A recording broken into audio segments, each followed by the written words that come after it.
네, 데일리 업종 분석입니다. 메리츠증권증권 여의도 금융센터의 김민수 부장과 함께합니다. 네, 어서 오세요. 어서 안녕하십니까. 네, 요즘 뭐 안으로나 밖으로나 무슨 낙으로 사나 뭐 이런 분들 참 힘들다, 외롭다는 분들 많은데 네. 그만큼 반려동물 키우는 분들도 많이 있어서 네. 외로움을 많이 달래고 계신 듯 보이기도 해요. 그렇습니다. 현재 오늘 반려동물 관련주에 대해서 말씀을 주실 텐데 네. 우리나라의 현 주소 좀 어디까지 와 있습니까? 네, 일단 반려동물 하게 네. 되면 뭐 쉽게는 강아지나 고양이부터 네. 요즘은 뭐 파충류까지 곤충까지 뭐 다양하게 많이 또 확대되는 분위기인데 네. 앵커님께서는 키우고 계십니까? 저는 어렸을 때만 키웠었고요. 네. 지금 아이들이 어리다 보니까 아직은 생각이 없는데요. 예. 그렇죠. 그래서 일단 뭐 분위기 자체로는 주변에 보면 상당히 많아지는 많아요. 분위기예요. 예. 네. 그런 차원에서 이 펫코노미라고 하는 그러니까 네. 펫과 이코노미가 합성된 얘기죠. 네. 그와 함께 뭐 펫팸이라고 해서 이제 반려동물이 가족이다라는 분위기까지 그러니까 과거에서 이제 취미 생활에서 이제 가족까지도 여겨지는 분위기로 확대되는 그런 분위기가 나오고 있는데 일단 무엇보다 시장의 성장은 계속 커지고 있고요. 특히 1988년 올림픽을 계기로 해서 한 단계 성장하다가 한 2002년 때부터 또 한 번 성장해서 상당히 관련된 동물 시장의 이 반려동물 시장의 규모는 커지고 있다라고 보고 있는데 2015년도 기준으로 한 1조 8천억 대에서 한 2020년 가게 되면은 5조 8천억까지 약 한 거의 3배 이상 성장할 것이다라는 관점도 늘어나고 있고요. 그런 관점 쪽에서 이제 무엇보다도 이 고령화나 저출산 기조가 이어지다 보니까 아무래도 1인 가구가 확대하는 현상과도 같이 맥을 같이 한다라고 볼 수 있을 것 같은데 무엇보다 이제 외로움에 대한 어떤 심리적인 보상 이거를 이제 반려동물에서 찾겠다라는 관점들이 좀 커지는 부분들이고 이 자녀처럼 자녀를 키우는 거 대신해서 이 반려동물이 그 역할을 해준다라는 관점들도 커지는데 상대적으로 또 심리적인 기준으로 보게 되면은 과시욕도 들어가지 않나라는 쪽도 많이 얘기가 나오고 있는 상황들이고요. 네. 그러다 보니까 이제 2012년도 이제 한국의 1, 2인 가구 비율이 한 전체 가구의 한 50% 정도 되는데 그 중에서 반려동물을 기르는 가구가 한 16%다. 그렇게 되면 한 320만 가구에 1,000만 명 정도. 그러니까 거의 한 5분의 1 정도 국내 인구를 차지를 한다는 쪽으로 보여지고 있는데 그런 관점 쪽에서 이런 1, 2인 가구는 상대적으로 어떤 소득에서 경제적인 여유로움이 좀 큽니다. 그렇죠. 그런 관점이다 보니까 아무래도 관련 지출의 증가가 폭발적으로 좀 이어나고 있다는 쪽으로 봐야 될 것 같은데 특히 이제 동물병원 월별 카드 금액을 사용 금액을 본다고 하더라도 2016년 6월 기준으로 2009년도 대비해서 한 3배 이상, 3.5배 이상 증가했다라는 소식들도 어떤 이런 부분들을 잘 말해주지 않나 생각되고 있고요. 네. 특히 이제 대표적으로 관련된 반려동물 쪽이 이제 수제 사료 쪽 이쪽도 얘기가 많이 나오는 그런 상황들인데 모 백화점에 가게 되면은 오리 가슴살이 6,000원 하고 있고요. 오리 가슴살이요? 네, 사슴고기가 8,600원. 사슴고기요? 네. 네. 그러니까 강아지나 뭐 고양이한테 주는 거죠. 네, 저도 못 먹습니다. 대단한데. 예. 이런 상황에서 뭐 애견용 러닝머신이 20만 원대, 네. 그리고 반려동물이 욕조가 20만 원대, 뭐 이렇게까지 나오는데 없어서 못 판답니다. 그래서 그만큼 그에 따른 애정을 어떻게 보면 아까 잠시 과시욕이라는 부분들도 말씀드렸는데 그런 쪽으로 집중을 하다 보니까 아무리 고가라도 충분히 나는 내 사랑하는 동물을 위해서 그렇게 해줄 수 있다. 이런 사회적 분위기가 좀 나가는 부분들이 이런 어떤 산업의 성장성도 좀 반영을 하고 있다라고 봐야 될 것 같은데요. 그렇다고 하더라도 지금 현 주소로 봤을 때 이제 미국이 지난 14년간 GDP 기준으로 봤을 때 약 한 2배 정도까지 성장을 했다라고 보여지고 있는데 미국의 청소년 수보다 고양이와 강아지가 더 숫자가 많다라는 통계까지 예. 나오고 있는 만큼 이와 관련된 부분들은 아무래도 앞으로의 의미하는 바가 좀 크지 않나 생각되고 있고요. 지금 현재 국내는 GDP 대비해서 관련된 산업이 0.11%인데 미국이 0.34%, 일본이 0.3% 수준이라고 한다면 지금보다도 한 3배 정도는 더 성장할 수 있다는 관점들이 큰 게 이런 이 반려동물의 분위기가 아닌가 생각되고 있고요. 더 성장 여력이 좀 남아 있단 말이에요. 지금 이만큼 컸는데도. 그렇습니다. 이제 GDP 대비해서 예. 객관적인 데이터로 보게 되면 그런 쪽으로 많이 나오고 있고요. 이 정부도 아무래도 사회적인 구조가 변하다 보니까 이에 따른 어떤 정책들도 좀 내세우고 있는 상황들인데 네.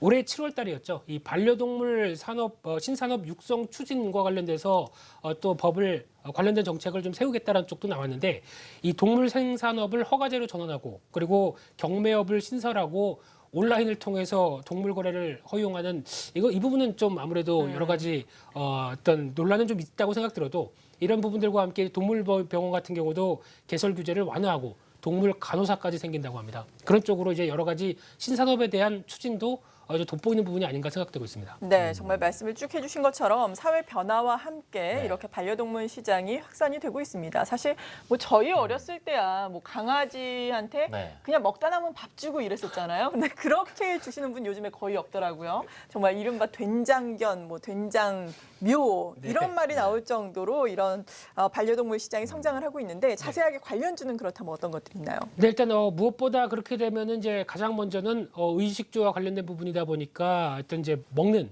사료와 관련된 부분들이 가장 크지 않을까 생각되고 있는데요. 그렇게 되면 이제 관련된 종목이 CJ제일제당부터 동원 F&B, 사조산업과 같은 이런 종목들이 관련된 사료 쪽의 사업을 하고 있는데 특히 반려동물 시장의 한 33% 정도를 이제 사료가 차지하고 있는 상황이고 어떤 수입 브랜드가 아직까지는 70% 이상을 차지하고 있습니다. 그러다 보니까 이런 대체 효과를 노린다고 한다면 아무래도 국내 업체들의 브랜드가 조금 더 성장할 수 있는 여력들은 좀 커지지 않을까라는 생각이기 때문에 이 어떤 프리미엄 사료 시장 쪽으로 변화가 되는 부분들은 앞으로 산업이나 산업의 성장성이나 해당 업체들의 실적 부분들 꼭 확인해야 될 거라고 보여지고 있고요. 네. 그 밖에 이제 토탈 서비스 쪽으로 이제 대한제분이나 이마트 그리고 의료보험 서비스까지 이제 반려동물에 대해서도 의료보험까지 이제 들어가고 있고 거기다 이제 안전점검, 네, 저희 개인의 안전점검도 필요한데 반려동물들도 안전이 필요합니다. 예. 그래서 관련된 SK텔레콤이나 KT 지금 관련된 서비스를 하고 있는데 아직까지는 뭐 미미하다고 하더라도 특히 이제 CCTV를 통해서 네, 집안에서 통해서 그렇죠. 뭐 하고 있는지 네, 그렇죠. 지켜보고. 그런 쪽을 이제 체크하다 보니까 그런 쪽에 앞으로의 성장성도 조금 더 있겠다라는 쪽으로 그렇게 계속 확대돼서 보고 있는 상황인 것 같습니다. 그래요. 네. 이 저기 뭐 의료보험 서비스도 어찌 보면은 지금 이 기업에서 차지하는 매출 비율은 상당히 작겠지만 좀 네. 여러모로 좀 고려해봤을 때 현 시점에서 뭐 투자를 한다 했을 때는 뭐 어떤 기업 쪽으로 하는 것이 훨씬 유리할 것이냐는 좀 가려야 되지 않겠습니까? 예. 그렇습니다. 일단 오늘 같은 경우도 어떻게 보면은 이제 확대 해석한다고 한다면은 AI 관련된 이제 네. 백신 관련주들 같은 경우도 이슈가 나오게 되면은 관련된 부분과 함께 연관성으로 주가가 좀 움직이는 경우가 나오긴 하는데 일단 지금 전반적으로 봤을 때는 이런 관련된 산업들이 서서히 인구 구조의 변화라든가 가구 구조의 변화와 함께 같이 성장하는 상업이다라는 쪽은 맞는데 이 단기적으로 눈에 확 띄게 변화가 나타나는 부분들은 아니기 때문에 전반적으로 어떤 중기적인 관점 쪽에서의 어떤 시장의 접근이 필요하다라는 쪽으로 그렇게 봐야 될 것 같고요. 특히 이제 이런 부분들 같은 경우는 앞서 잠시 말씀드렸지만은 이 정부의 정책과도 같이 연결돼서 맞물려서 움직일 가능성이 높기 때문에 관련 정책들과의 어떤 테마성의 연결들도 같이 좀 볼 필요가 있다라고 생각이 들고 있는데 무엇보다도 해당 어떤 관련된 회사들의 관련 부분에 대한 실적들이 어떤 전반적인 실적에 대해서 같이 변화가 이끌어지면서 주가의 변화가 나오는지도 체크할 필요가 있겠다는 쪽으로 그렇게 말씀을 좀 드리고 싶고요. 네. 그런 관점 쪽에서 일단 두 종목 쪽이 일단 관심이 좀 들어온다는 쪽으로 말씀을 좀 드리고 싶은데 먼저 사조동화원이란 회사를 말씀 좀 드려보고 싶고요. 일단 배합 사료 제조나 이제 판매 사업을 하고 있는 회사인데 특히 과거 이제 동화원이란 회사가 이 동화제분과 합병이 됐고요. 그런 상황에서 사조그룹 쪽으로 피인수가 되면서 이 사조그룹 계열 쪽으로 바뀐 상황 쪽에서 무엇보다 이제 관계사인 대산물산이라는 회사가 반려동물 사업을 영위를 하면서 관련된 부분을 계속 끌어가고 있는 상황들인데 무엇보다 이제 사조동화원 같은 경우는 사조그룹 쪽에 피인수가 되면서 나올 수 있는 어떤 시너지 효과가 조금씩 기업들 실적에 보이고 있다 이런 쪽으로 봐야 될 것 같고요. 특히 과거 한 2013년도, 14년도 같은 경우는 상당히 실적도 부진했습니다. 그런데 작년부터 영업이익이 턴어라운드가 되기 시작을 했고 올해 같은 경우도 흐름들 보게 되면은 점진적인 실적의 변화, 즉 매출도 분기별 실적이 확장되기 시작하고 영업이익이나 순이익 모두 지난 3분기까지 흐름들 보게 되면 계속 턴어라운드의 기조를 확대가 되는 그런 모습들이라는 쪽으로 봤었을 때 아무래도 긍정적인 관점이 높다고 생각이 들고 있는데 아무래도 부채 비율이 현재 628%나 되다 보니까 이런 부분들 즉 돈을 벌어서 부채 비율을 내려야 되겠죠. 이런 어떤 숙제는 있다고 하더라도 실적에 대한 턴어라운드와의 기대감이 같이 반영된다라고 하게 되면은 눈여겨볼 필요는 있다라고 생각이 들고 있고요.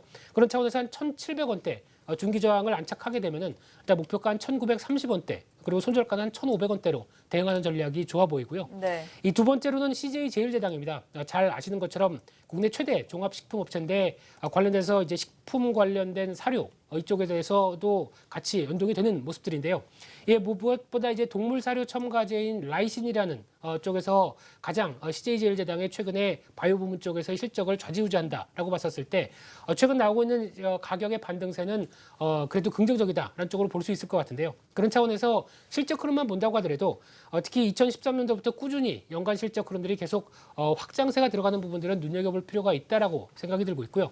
올해 같은 경우 지금 1, 4분기와 2, 3, 상반기 때 흐름들에 지나서 3분기까지도 실적 흐름들 그렇게 크게 떨어지지 않는 흐름들을 본다고 하게 되면 올해도 당기순이익 한 4,200억 대는 충분히 나올 것이다라는 쪽으로 관측이 되고 있는데 그렇다고 한다면 꾸준한 성장세와 실적이 좀 바탕이 되는데 시가총액 5조 원대다라고 하게 되면은 아직까지 그렇게 크게 비싸지 않은 수준이기 때문에 아무래도 주가에 대한 흐름들 관심 있게 볼 필요가 있다라고 생각이 들고 있고요. 일단 목표가는 한 41만 원대 그리고 손절가는 34만 4천 원대 정도로 대응하신 전략을 말씀드리겠습니다. 매수는 그럼 지금 시장 가격 정도 그 괜찮다고 정도는 보시는지요? 무리 없어 보입니다. 예, 알겠습니다. 자, 오늘 반려동물 관련주에 대해서 설명 들어봤고요. 메리츠 종금증권 여의도 금융센터의 김민수 부장이 수고해 주셨습니다. 감사합니다. 고맙습니다. 감사합니다.